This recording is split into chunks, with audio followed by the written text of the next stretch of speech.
Mas me conta um pouco sobre a Havan, como ela começou. Você falou que começou em Brusque.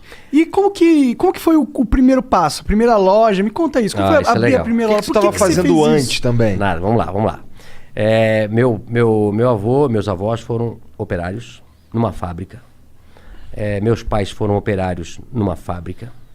E eu fui operário na mesma fábrica durante 7 anos. Eu me lembro que na nossa época, eu tenho 58 anos de idade, né? E na época todo mundo entrava com 14 anos de idade a trabalhar, que também não morria ninguém. Era normal, né? Eu vejo muitos pais reclamando, inclusive donos de negócio, dizem, eu queria botar meu filho a ser garçom, a atender a mesa, mas não pode. Se vier algum fiscal aqui, me multa, né? Antigamente ninguém morria por trabalhar. Isso também está errado. Então, meu pai, eu sempre fui muito estudioso, eu sou disléxico, né? Disléxico é a dificuldade de aprender a ler nos primeiros anos. Tu também? Sim, eu tenho muita dificuldade em ler. Eu também. Nossa, muito difícil. A professora, quando dizia assim, Luciano, continua a leitura.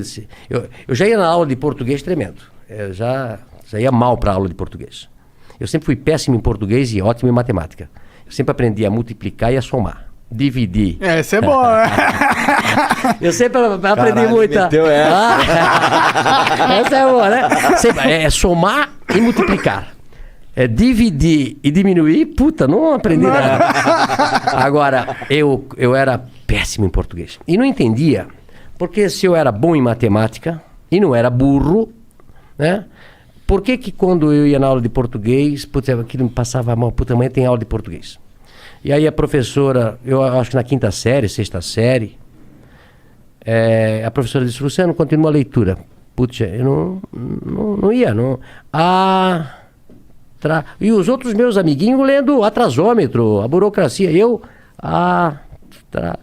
Começava a gaguejar, o pessoal começava a rir. E aí, eu não entendia. Aí eu pensei, o que eu vou fazer?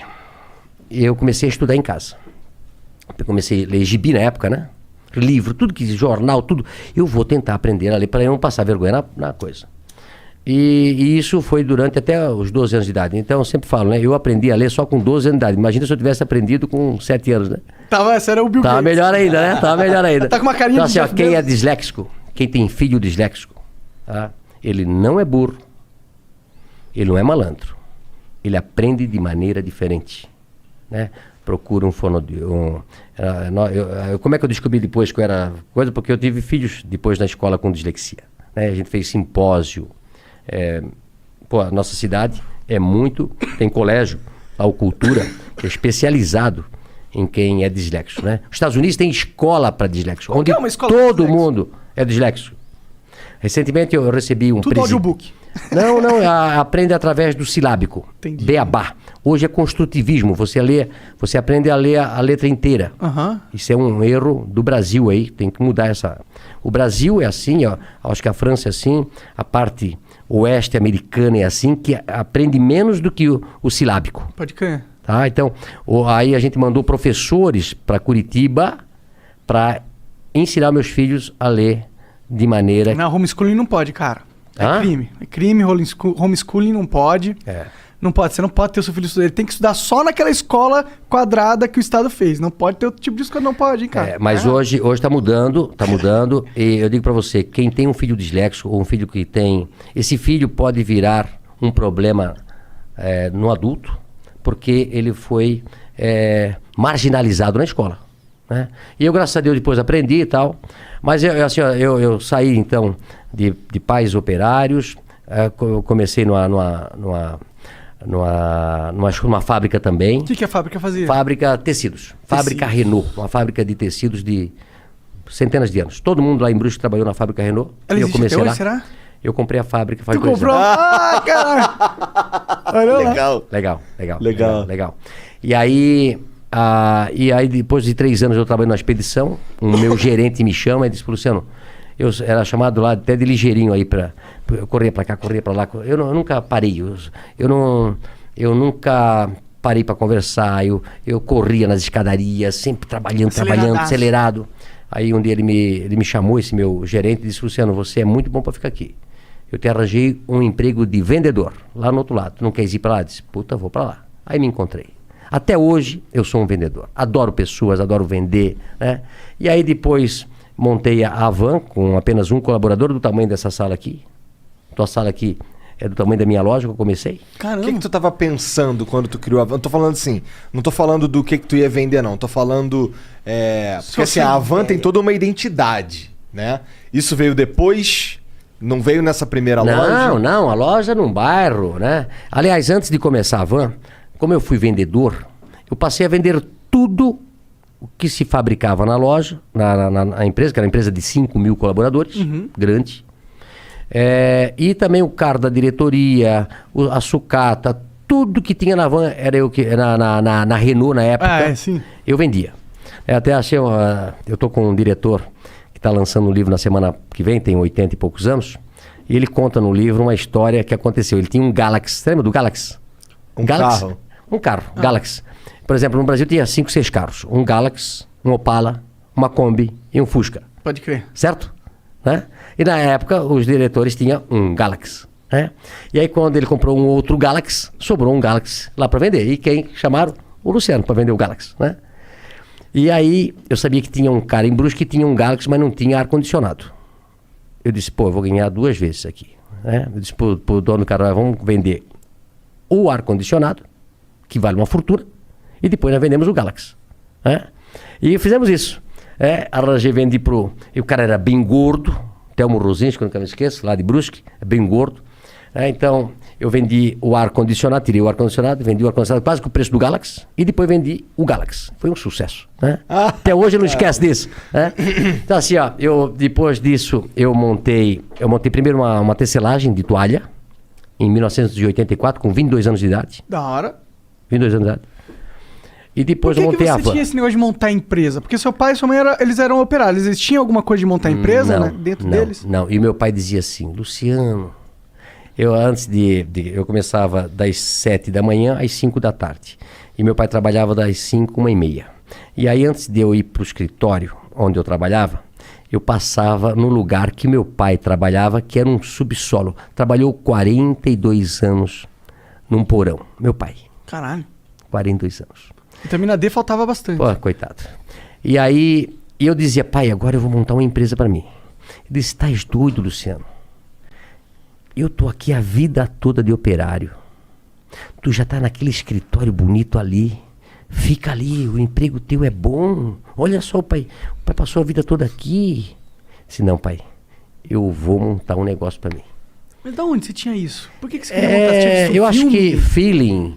como é que vocês montaram esse negócio aqui? Eu vi os gringos fazendo. É igual, né? Conhecimento. Eu digo que o conhecimento vale mais do que um diploma. Não é isso? Total. Não é a faculdade que tu vai fazer. É o teu conhecimento, a tua força de vontade. E eu disse, pai, eu vou montar uma tecelaginha e vai dar certo. Aí montei uma tecelaginha, depois tirei meu pai da fábrica e botei ele a trabalhar comigo. Que da hora. Esse deve ter sido um dia da hora. Mas você já pagando salário pra ele ou ele foi com uma aposta? Claro. Assim? Não. Eu fiquei um pouquinho melhorzinho, né? Entendi. Porque no começo, eu até falo hoje sobre ser empresário, né? Eu soube que aqui vocês também, quando começaram, dá prejuízo. Não. Porra. 2 anos de prejuízo. Tu começa, não tem hora pra trabalhar, não tem dia pra trabalhar, não paga hora extra pra gente, e muitas vezes dá prejuízo. E muitas vezes você quebra e perde tudo que tinha. É verdade. Então, como eu tinha 22 anos de idade, eu vou tentar. Não tinha namorado, não tinha casado ainda, nada. E a tecelagem foi muito bem. Tirei meu pai da fábrica. E aí 2 anos depois, montei a Van. 1986, com 24 anos. Eu e Vanderlei. A Van. Hang e Vanderlei. Um sócio que eu tive durante 5 anos. Entendi. Mas o que aconteceu com a tecelagem? Ela cresceu? Não, aí você a vendeu? tecelagem trabalhei durante até 90 e pouco, uns 10 anos. Tendo a Van junto. Junto, né? Entendeu? E depois eu vendi a tecelagem. Entendi. Quem que era esse seu sócio aí do começo? Vanderlei. Quem que... Era um supervisor de vendas que trabalhava comigo na Renault. Entendi. Aí ficamos 5 anos juntos, separamos, ele tem a empresa dele hoje e a Van continuou. Pode crer, ele meio que comprou tua parte, é isso? Não, não, na realidade a gente dividiu, ele fez a Vantex e eu continuei com a Van. Pode crer. O que faz a Vantex? A Vantex vende tecido ainda hoje. Entendi. Pode crer. E aí, como que foi essa primeira loja? imagino que deve ser legal pra você ter um negócio físico, receber clientes. É diferente da tecelagem que você fazia antes, que é negócio pra empresas, né? A tecelagem você vende pra alguém vender, né? Isso. E também é engraçado o seguinte, olha só. Eu comecei a tecelagem fazendo tecido para roupa de cama. E aí um dia eu fui vender a roupa de cama para um atacadista.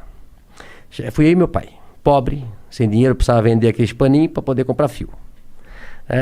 No começo assim, eu tinha um Fiat amarelo ovo, 4 pneus quadrados, não tinha dinheiro para comprar. Na época era câmara de ar, né? Furava, o pneu já gastou todo. Ele solta a cinta, um pneu velho, quando ele está tudo gasto, ele solta a tinta e começa a sair os ferrinhos para fora. É isso? Eu tive carro assim. Um Fiat amarelo, 147. E aí eu fui vender as pecinhas com meu pai. E aí eu cheguei lá nesse lugar e o cara disse, olha, eu pago R$10 essas tuas pecinhas de pano aí. E o preço era 20. Eu disse, pô, mas o meu custo é 20, eu não posso vender por 10. Não, mas é o que eu pago. Então, vendi as pecinhas por de dinheiro. Aí falei pro meu pai, passa esse trabalho todo, tem que comprar fio, tem que fazer o pano, tem que tingir tudo. Aí me custa 20. Eu venho daqui e venho vender por 10. Aí o cara pega por 10 e vende por 100. Eu disse, meu negócio não é fazer tecelagem, meu negócio é botar uma loja. E montei a Van por isso. Tu acredita? Faz sentido. Falou, pô, vou entrar na linha que ganha mais. E aí, a Van cresceu com muito mais velocidade, né? E aí de uma loja de um funcionário, comecei com um funcionário, passei 3 anos depois para uma loja de 3.000 metros quadrados, e depois era tanto movimento que a gente fez a primeira Van com a fachada da Casa Branca. Mas, pô, me conta um pouco mais sobre a primeira loja. O que você vendia exatamente nela? Nós montamos a primeira loja e nós vendíamos tecido, em metro, tecido. Tecido em metro. Tecido. Como eu era vendedor de tecido, né? Aí eu montei a loja de tecido, e aí Brusque se tornou um polo de confecção, ainda é hoje.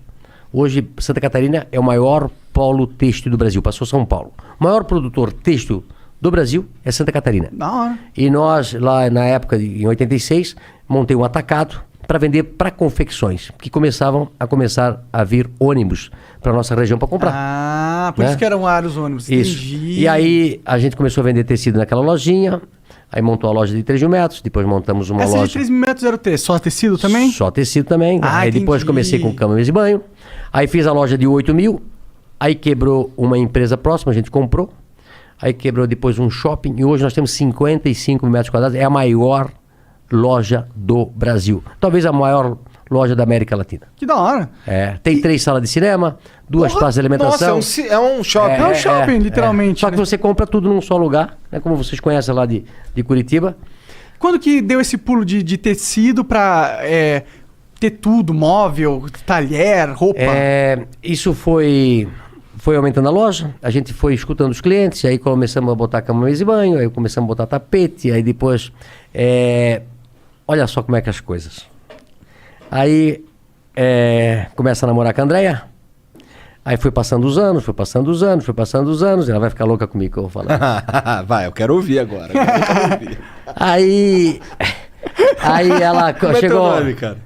Lucas. É a cara do Lucas. A cara do Lucas. Caralho. Aí um dia a André disse, olha, já estás me enganando aí faz 6 anos. Tem que casar. Eu disse, não tenho tempo. Não tenho tempo. Tem que trabalhar 24 horas por dia. É uma loucura. Tem dia 150 horas por dia. É uma loucura, Tu tava lá na frente, na loja direto. Não, direto. Eu ia dormir 1, 2, 3 horas da madrugada, porque eu importava muito na época da Coreia e tal, e lá é o inverso. Sim. Né? Então eu ia dormir muito tarde, e no dia seguinte acordava cedo, e não conseguia, sábado, domingo, feriado. Aí eu disse, não, mas tem que casar. Eu pensei, sempre vou casar no inverno, para se fazer uma festa, é frio, né? Não vou casar no verão. E foi a dar um jeito de nós casar em dezembro. Que é verão. Verão pra cacete. Né? E aí casamos e eu, por sorte, tinha escutado um senhor me falar que um lugar lindo, maravilhoso era a África do Sul.